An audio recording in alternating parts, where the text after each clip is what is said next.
नमस्कार। हम त्राटक साधना के गुप्त विधि के विषय में बात करेंगे। साथ ही साथ हम त्राटक साधना में एक साधक को किस तरह की जो दिव्य अनुभूतियां होती हैं साधक को होती हैं उसके विषय में आज मैं बात करूंगा।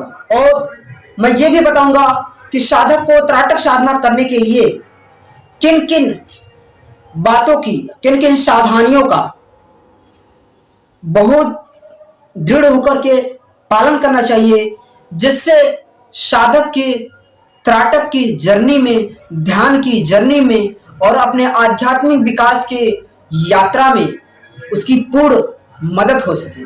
अब हम बात करते हैं त्राटक साधना के विषय में।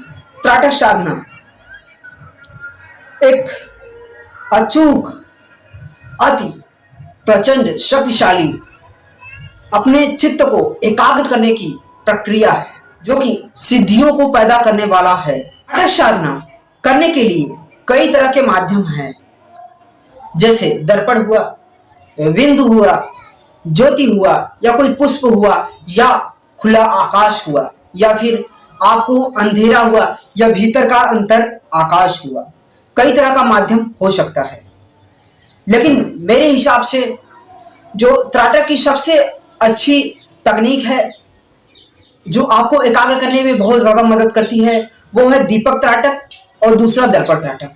ये दोनों तकनीक बहुत ज्यादा प्रभावशाली हैं, लेकिन अगर आप थोड़ा सा एडवांस हो जाते हैं तो आप जो है शक्ति चक्र त्राटक का भी इस्तेमाल कर सकते हैं। ये भी बहुत ज्यादा जो है प्रभावशाली तकनीक है।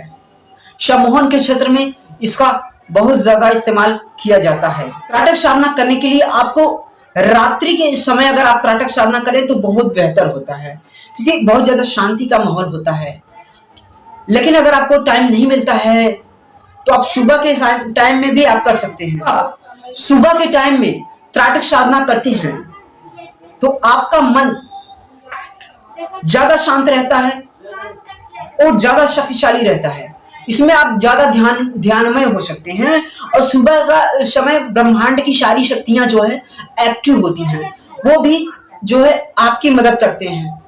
सुबह के समय क्या होता है कि ऑक्सीजन की मात्रा जो है ब्रह्मांड में सबसे अधिक होती है, जिसके कारण जो है आप बहुत ज्यादा हल्का फील करते हैं और गहरे ध्यान में उतरने के लिए बहुत ज्यादा सहयोगी होता है सुबह का समय। साथ ही साथ आपकी जो सुषुम्ना नाड़ी है वो चल रही होती है, जिससे प्रकृति आपको मदद कर रही होती है। त्राटक को स्टार्ट करते हैं तो लगातार एक टक आपको अपने भृकुटी के मध्य देखना है। अगर आप दर्पण में देख रहे हैं तो आपको भृकुटी के मध्य देखना है। अगर आप ज्योति को देख रहे हैं तो पूरे ज्योति को आपको देखना है। अगर आप शक्ति चक्र त्राटक पे अगर त्राटक साधना कर रहे हैं तो उसके केंद्र में आपको लगातार एक टक, बिल्कुल एक टक अपनी आंखों पे बिना कोई जोर दिए आपको लगातार एक टक आपको देखना है और अपनी बॉडी को ढीला रखना है। श्वास की गति को धीमा ही रखना है, उसको तेज चलाने की कोशिश नहीं करना है। कि केंद्र में आपको अपने चित्त को एकाग्र करना है और आंखों को सहज रखना है। आंखों पे कोई जोर नहीं देना है, अन्यथा आपको आंखों पे जो है भारी नुकसान हो सकते हैं। ये सत्य है कि त्राटक साधना करने से आपकी आंखों में चमक आता है, परंतु आपको अगर सही विधि मालूम नहीं है तो आप गलत साधना करेंगे। आपको बाह्य त्राटक के साथ साथ आपको अंतः त्राटक करना बहुत जरूरी है। अंतः त्राटक किस तरह से किया जाता है? जैसे आपने बाहर की तरफ ध्यान साधना की, उसके साथ आपको भृकुटी के मध्य भी अपने ध्यान को जो कर लेकर आना है। यहाँ पे आपको ध्यान को लेकर छोड़ देना है। यह है अंतः त्राटक। और अंदर की तरफ एक ऊर्जा आपको भीतर की तरफ खींचती हुई महसूस होगी, वो आपको अंतर जगत में ले जाएगी, अंतर आकाश में लेकर जाएगी और आपको एक ढेर बड़ा सा आपको आकाश भी दिख सकता है आपके अपने भीतर। यहाँ उस आकाश के भीतर आपको आगे जाना है। उसके बाद आपकी अंतर यात्रा शुरू हो जाएगी ध्यान की। और इस तरह से साधक को अलग अलग अनुभूतियां जो है कि होती रहेंगी।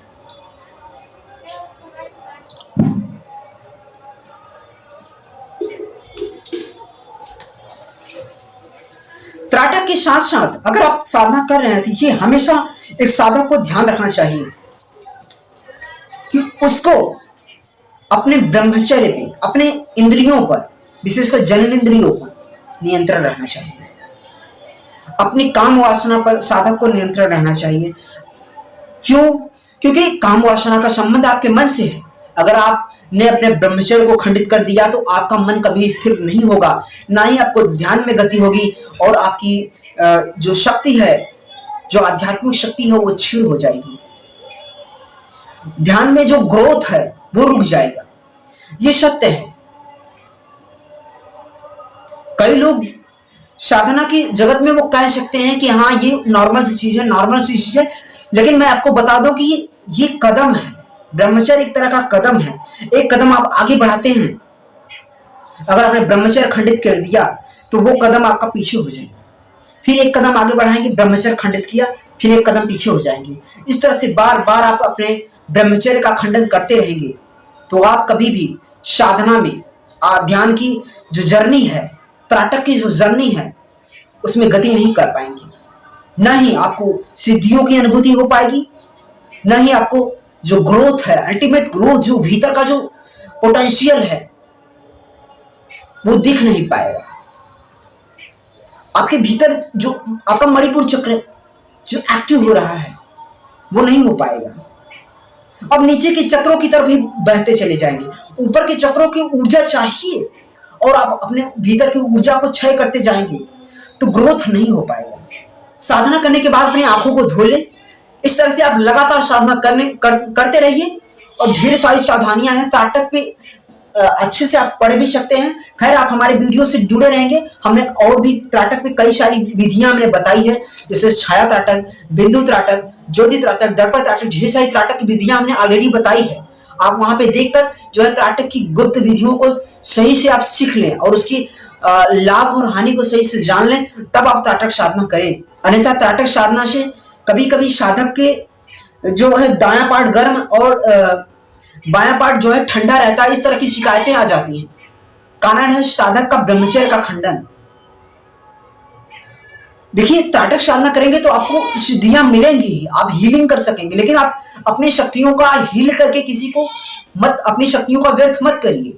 आपका आभा मंडल फैलेगा, ये 100% है, आपका आभा मंडल फैलेगा, लेकिन उसको इस तरह से गंवाइए मत। तो अगर आपको हमारा वीडियो अच्छा लगा तो प्लीज आप हमारे चैनल को सब्सक्राइब करिए और बेल आइकन को जरूर प्रेस करिए। इससे हम जो भी ज्ञानवर्धक वीडियो आपके सामने प्रोवाइड करेंगे वो आपके YouTube की स्क्रीन में पहले से ही मौजूद होगा, और हमारा और आपका प्रेम अर्थात एंगेजमेंट बना रहेगा। वीडियो देखने के लिए बहुत बहुत धन्यवाद, तहे दिल से।